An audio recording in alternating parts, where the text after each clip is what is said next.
another Facebook Live here today at the Aquarium of Niagara. My name is Sam, I'm one of the aquarists here, and I'm joined by Kathy, another one of our aquarists today, and we have a pretty fun video ahead, right? I'd say so. But there are a few announcements that we wanted to make. So what were those announcements that we needed to let our viewers be aware of?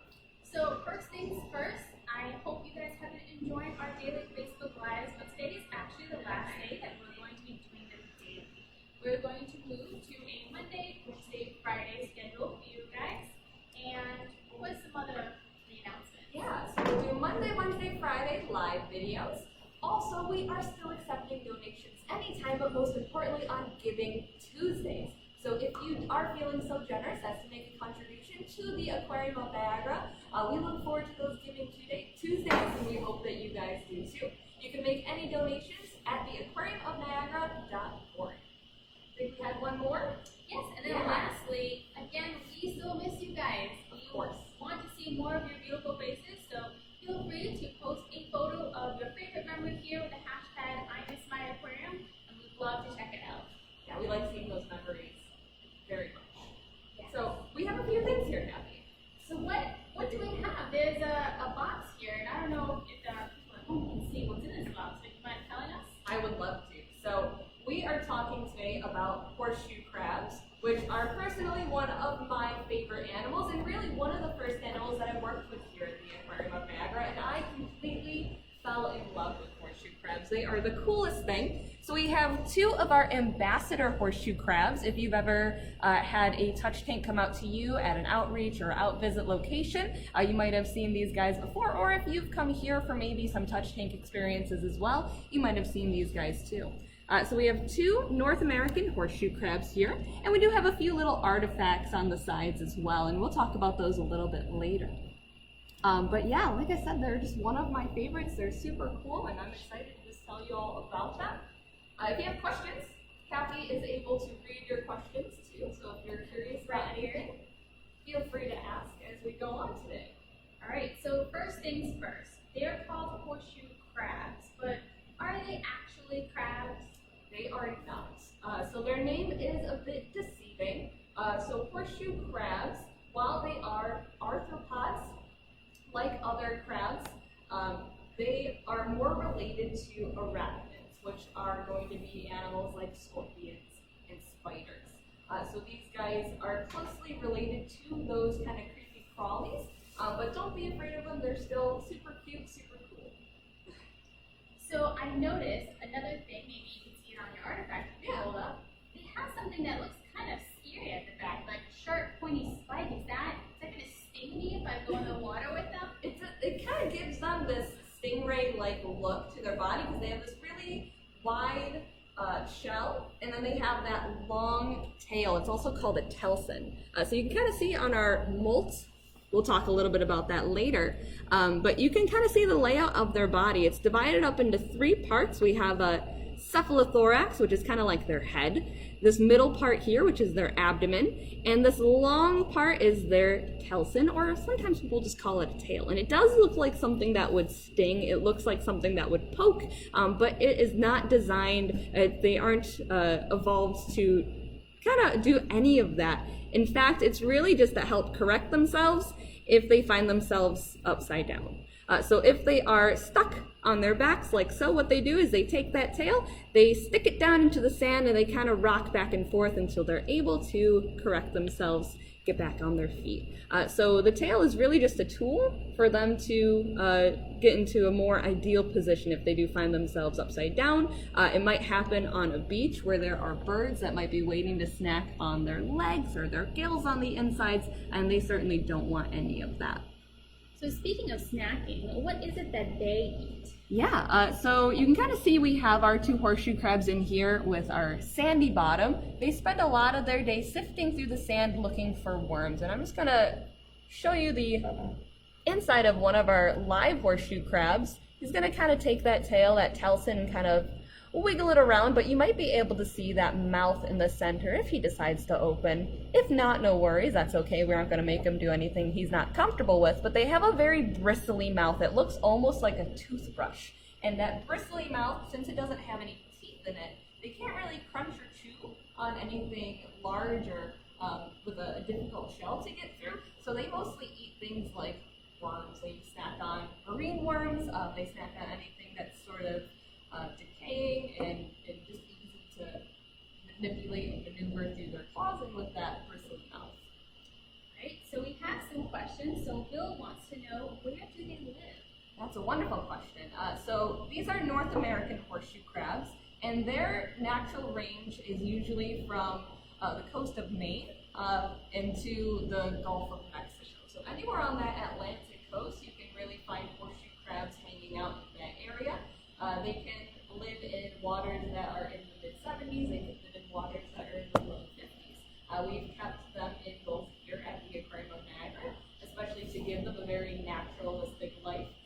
Especially with the changing temperatures, it would encourage things like molting. So actually, now you talk about molting. Do you want to kind of go through what that process looks like? What exactly is molting? Okay, so these guys don't grow like we do. They don't just get bigger. These guys have a squishy inside and that hard exterior outside. So the squishy inside is going to grow larger, and then the hard exterior outside is going to stay the same size. So when they grow inside of that shell, it gets too tight, it's a bit uncomfortable, and they have to take it off, and then they will grow a whole new shell. So it's almost like a lizard shedding their skin, but these guys will molt pretty much their whole life, but once they get older, it will slow down quite a bit. So you can just see how itty bitty teeny tiny they start out, even smaller than this too, and they molt very rapidly when they are this young. Now these guys can live to be around 25 years old, and we do have a large molt over here. Now this is from an adult female horseshoe crab. This is the cephalothorax, or like the head part of the horseshoe crab, and you can just see how wide they get, especially the females do get very large. And like I said, they can live to be about 25 years, and that molting will slow down when they do get older, but you can see just how small they start out, and they will shed, and they get bigger, and they shed, and they get bigger. So it's going to be a continuing cycle. Now, another question we have are, what are their predators? So you said that they're kind of vulnerable when they're in the middle of that molting process. So what would be eating them at that time? So their biggest defense is that they are essentially a walking helmet. Sometimes they're called soldier crabs, sometimes they're called helmet crabs. But really nothing can get in at that hard shell. So yeah, something's trying to come at them from an angle, from above, from the sides. Nothing's really going to get in there. So they're really protected. And because of this, because of their anatomy, because they have these adaptations, they have been around for a really long time. Horseshoe crabs date back to about 450 million years ago. They predate the dinosaurs by 200 million years. But their biggest predator, or their biggest risk, is when they come up onto the beach, because they'll come up onto the sand in the surf area, and that's where they come to mate. And like we said, they can get flipped upside down. They're really awkward, they're wide, they are sometimes clumsy, and they get flipped upside down. They might not be able to use that tail to flip over quick enough, and that's where we're going to see a lot of predators come through, especially birds, migratory birds who are eating their eggs, or also just eating their legs or their gills on the inside when they're upside down and in that vulnerable position. So now we have another question, and it's referring to how old the ones in the bin are specifically. So I know that you said that they mature at around 10 years old. They do. So our smaller horseshoe crabs here, they're all going to grow at a different rate. So it's kind of hard to pinpoint their exact age right now. So they might be a year old, maybe a year and a few months old, but they still do have a lot of growing to do. So males will generally get about 6 inches wide, and then females will get about 12 inches wide. And the reason the female has to be so big is because come mating season, she's gonna want to go up onto the beach to lay her eggs, and the males are frankly kind of lazy, and what they do is they kind of just hitch a ride. They have these little hooks on their front legs. We'll see if we can maybe try and see some legs here. I flip them over super carefully. All right, you can see some of those legs wiggling.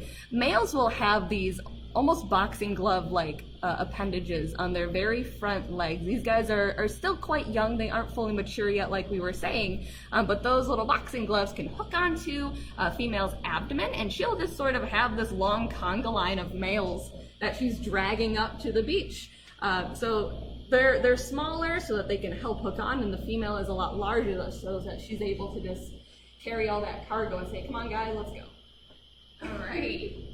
So another interesting fact that I know a lot of people hear about is their blood, but I don't exactly know too much about what makes it special. So, if you have had any sort of surgery, if you wear contact lenses, if you have ever had stitches before, if you are still alive to watch this video, you can thank a horseshoe crab, because really anything that goes into our body poses the risk of being contaminated, and we don't want those contaminations to get into our systems. So horseshoe crab blood is very, very special to help stop that from happening. So their blood is blue, which is a bit strange. We're used to our blood being red, but their blood is copper-based, so it gives it this beautiful blue color. And their blood doesn't have white blood cells like our blood does. So we have these little white blood cells that are able to go and kind of attack any sort of foreign contaminant in our body, get it under control so that we don't have to deal with that. Their blood doesn't have those white blood cells, so their blood will actually kind of get really thick and jelly-like around anything that isn't supposed to be in their system. So it's called coagulated.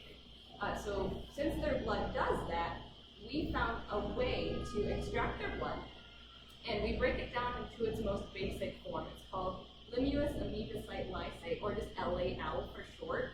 And we break it down to that most basic structure so that when we are testing things that are going to go into our bodies, like maybe a replacement kneecap or a replacement hip, we can test those items, we can test any instruments with that LAL. And if there is kind of some icky, nasty stuff on those items, we'll see the blood start to coagulate around those foreign contaminants, and we can just clean the item more, or we can know that maybe if it's medicine that we're testing with it, it's maybe not a good batch, and we won't use it.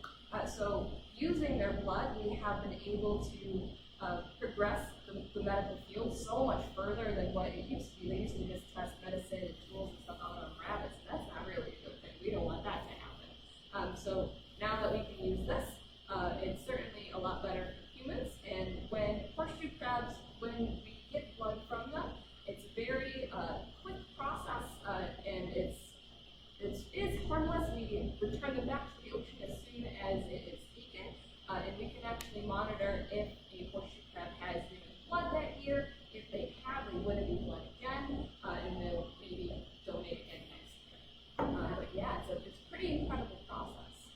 That's amazing. Yeah. So now you're talking about they're very valuable to humans in that way, but it is a relatively harmless process. Yes, at least that. So what is the conservation status of horseshoe crabs as a whole? It sounds like they're pretty important. They're incredibly important, yeah, for us, for the ecosystem, because their eggs that they lay, they're important for migratory birds that are coming through. Without their eggs, those birds wouldn't be able to make those really long, tireless journeys. Without their blood, we wouldn't be able to have all of the medical advancements that we do today. So they are an incredibly important animal, and they've been around for so long. They're just a living fossil. Looking at them is like looking back in time. But right now, their status is listed as vulnerable, and that is by the IUCN on their red list. And the reason that they are considered to be vulnerable is because a lot of the time, horseshoe crabs are used as a bait for eels, which is a pretty scrumptious delicacy to some folks. But it's not really a very sustainable fishing practice. Also, horseshoe crabs are used as fertilizers for a really long time because their shells break down so easily and they help crops grow really fast. But we want to make sure that we are keeping the horseshoe crabs population up at a nice healthy rate because of how important, how amazing this animal really is. So a great way people at home can make sure that they are protecting horseshoe crabs is just by eating sustainable seafood. So when we say sustainable seafood, we don't just mean the amount of fish that's being taken out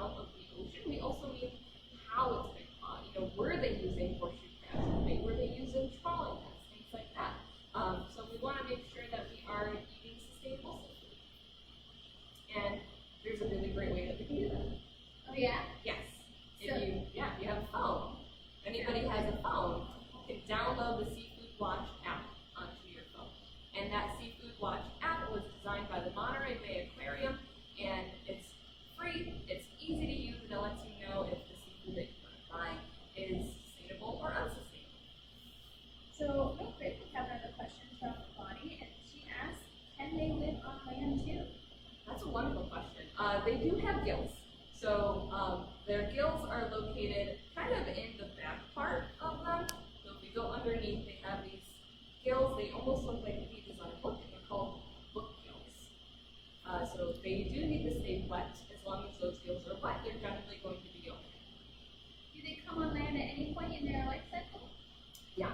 So they will come up on land as long as like the surf is still there, like the tide's coming in and going out. They'll come up into that part of the beach to lay their eggs. But other than that, they're going to be spending a lot of time just in the ocean on the floor, buried in the sand. Wonderful. Well, that was a lot of information about It horseshoe was. crabs. I love talking about them, as you can tell, but they're just such a cool animal. I can't help it. Now, I heard a rumor that there was a fun fact that you had to share about horseshoe crabs. Yes. What is that? There's a very fun fact about horseshoe crabs. Like we said a little bit earlier, horseshoe crabs are sometimes called helmet crabs. And in fact, there was a Pokemon inspired by horseshoe crabs, and that Pokemon is called Kabatu. And Kabatu in Japanese means helmet.